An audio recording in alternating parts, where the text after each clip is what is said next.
नमस्कार मित्रांनो, आज सोमचे त्यांच्या दुपारी परत प्लस मायनसच्या मॅच झाल्या 4 ओव्हरच्या.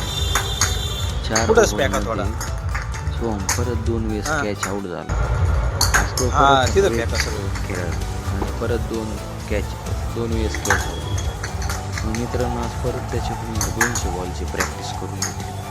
200 बॉल म्हणजे फक्त डिफेन्स करायला लावले त्याला आणि म्हटलं आता डिफेन्स करायची पुढे बरेच दिवस, म्हणजे कॅच आउट होणार नाही. तर तो आहे ना वरतीच खेळतो, प्रत्येक बॉल असं वरती मारायला आणि कॅच आउट होतो. त्यामुळे ना आज त्याला परत 200 डिफेन्स करायला बॉल टाकला. पाठीमागच्या व्हिडिओमध्ये आहे ना तो फ्रंट टाकून खेळत नव्हता. आता या व्हिडिओमध्ये खेळायला लागला आणि काही कमतरता असेल तर मित्रांनो कमेंटमध्ये सांगत चला. सर्वांना बाय.